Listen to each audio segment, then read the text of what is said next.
যখন বাইরে থেকে আজান পড়ে তখন মানুষেরা চিন্তা ভাবনা করে কার ঘরে কি হলো। ইসলাম এটা বলে না। ইসলাম বলে যে হাসপাতালে, যে ক্লিনিকে, যে বাসাতে সন্তান যখন হবে, এখানে ওই ছেলে মানুষেরও দরকার নাই। মায় যদি সুস্থ থাকে বা ধাত্রী যারা আছে তারা এইভাবে একটু ওই পুষে টুসে এরপরে সে কুলে দিয়ে ডান কানে আজান, বাম কানে একমাত্র শুনিয়ে দিবে আস্তে আস্তে। বাহিরে যাওয়ার দরকার নাই, ছেলে হোক মেয়ে হোক। তাহলে সে আমাদের এই ভাইজানদের বলেছে লা ইলাহা ইল্লাল্লাহ, এই যে তাওহীদের বাণী জন্মের পরেই তার কানে পৌঁছে যাবে, এবং মুহাম্মাদুর রাসূলুল্লাহ রিসালাতের বাণী তার কানে পৌঁছে যাবে জন্মের পরে। এরপরে 7 দিনের দিনে সুন্দর একটা নাম রাখবে। এরপরে তার মাথা মুন্ডিয়ে ওই অনুযায়ী কিছু সৎকার করে দিবেন। এরপরে আকিকা করবেন যদি সামর্থ্য যদি থাকে। কারণ আল গোলাম মুরতাহিনুন বিল আকিকা, বিশ্বনবী বলেছেন আকিকার মাধ্যমে এই সন্তান সে আল্লাহর কাছে বন্ধক থাকে। সুবহানাল্লাহ। এই যে কাজগুলি যদি আমরা করতে পারি, এরপরে ছোট কাল থেকে সে যেন হারামের দিকে না যায়।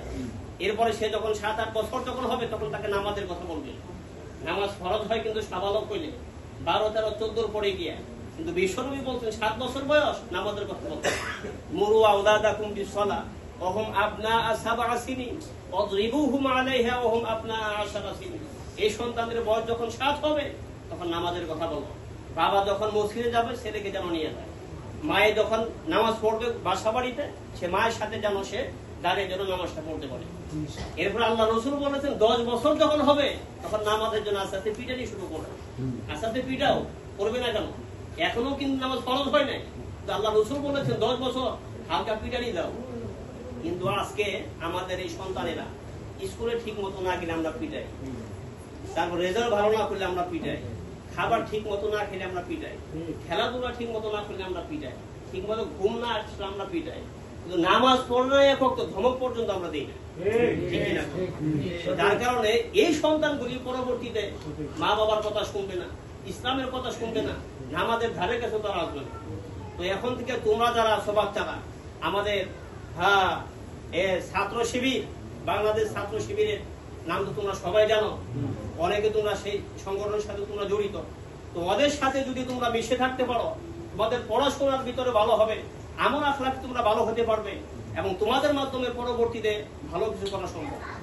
আর এর ব্যতিক্রম যদি হয় দেখবা নিজে নষ্ট হয়ে যাবা, তারপরে তোমার দ্বারা পরবর্তীতে তেমন খুব বেশি ভালো কিছু আশা করা যায় না। যাই হোক, আমি সংক্ষেপে এই কথাগুলি বললাম। আমার পর্দার আড়ালে মায়েরা বোনেরা এখানে আছেন, তো তাদের জন্য আমি 1-2 মিনিট একটু কথা বলছি। এভাবে বিশ্বনবী রাসূল কারীম সাল্লাল্লাহু আলাইহি ওয়াসাল্লাম মায়েদের জন্য যে কথাগুলি বলেছেন, 4টি কাজ যদি মায়েরা ভালোভাবে করতে পারে, মারা যাবে সাথে সাথে জান্নাতে চলে যাবে। সুবহানাল্লাহ। আল্লাহ রাসূল সাল্লাল্লাহু আলাইহি ওয়াসাল্লাম বলেছেন, আল মারআতু ইযা সাল্লাত খামসাহা ওয়া সামাত শাহরাহা ওয়া আতাআত বা'লাহা ওয়া আহসানাত ফারজাহা ফাতাদখুল মিন আইয়ি আবওয়াবিল জান্নাতি শাহ।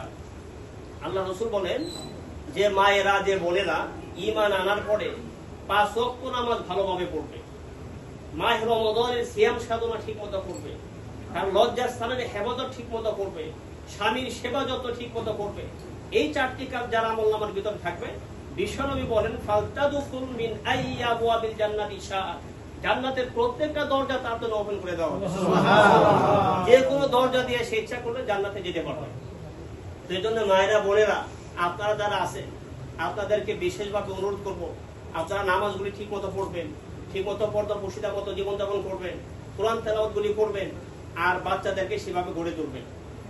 বাচ্চারা গড়ে তোলার পেছনে, বাচ্চারা মানুষ হওয়ার পেছনে মায়েদের অবদান অনেক বেশি। বাবারা তো বাইরে থাকে, চাকরি করে, ব্যবসা করে, বিদেশে থাকে, এখানে যায় সেখানে যায়, কিন্তু এই বাচ্চা লালিত পালিত হয় মায়ের কাছে। মা যদি ভালো হয় সন্তানও কি হবে? গাই ভালো যার দুধ ভালো।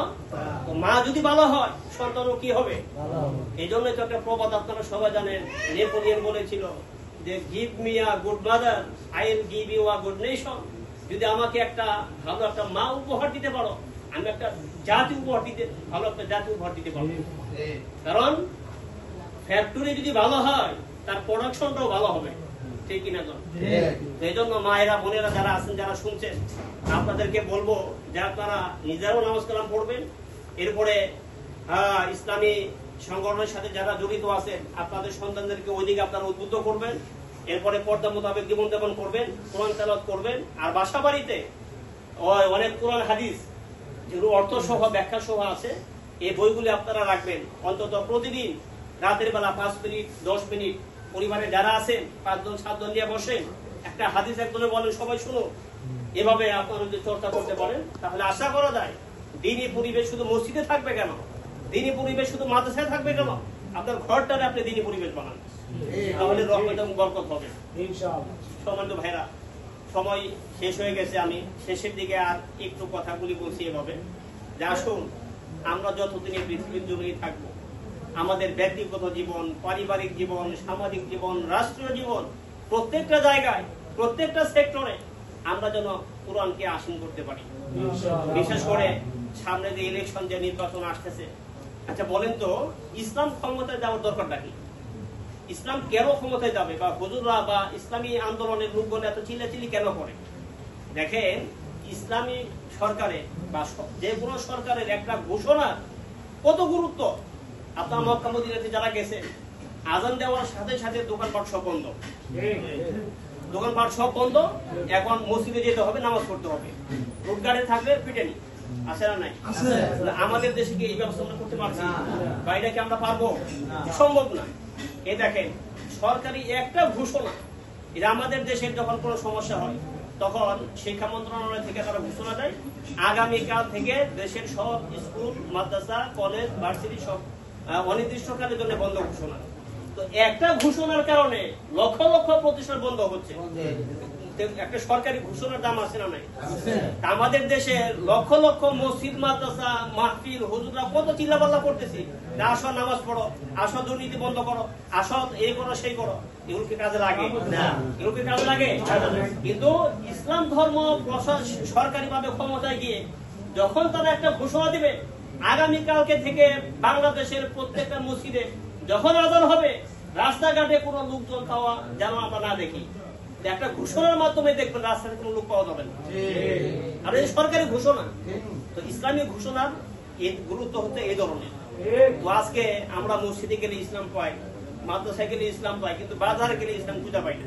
হাটে বাজারে ইসলাম নাই, অফিসে গেলে ইসলাম নাই, সংসদে ইসলাম নাই। আরে ইসলাম কি শুধু মসজিদ আর মাদ্রাসার জন্য? এটা যদি হয়তো তাহলে বিশ্বনবী এত কষ্ট কেন করেছেন, সাহাবা একরাম কেন এত কষ্ট করেছেন? এই কষ্টের তো কোনো দরকার ছিল না। এই জন্য আসুন আমরা কোরআনকে ভালোভাবে পরিশুদ্ধভাবে পড়বো, এর অর্থগুলি বুঝবো, ব্যাখ্যাগুলি জানবো। এরপরে এই যে ভালো ভালো লোকজন যারা আছে, বিশেষ করে বাংলাদেশ জামাত ইসলামী, আপনাদের এই ইউনিট, এই জগৎপুর, এই তালতলা, এখানে যারা আছে, এদের সাথে সম্পৃক্ত থেকে ঐক্যবদ্ধ ভূমিকার মাধ্যমে সামনের দিনগুলি আমরা যদি ভালোভাবে চলতে পারি, থাকতে পারি, আশা করা যায় আগামী দিনের, আমার ভাই যেটা বলেছেন, আগামী দিনের বাংলাদেশ ইসলামের বাংলাদেশ, আগামী দিনের বাংলাদেশ কোরআন হাদিসের বাংলাদেশ। ঠিক কিনা?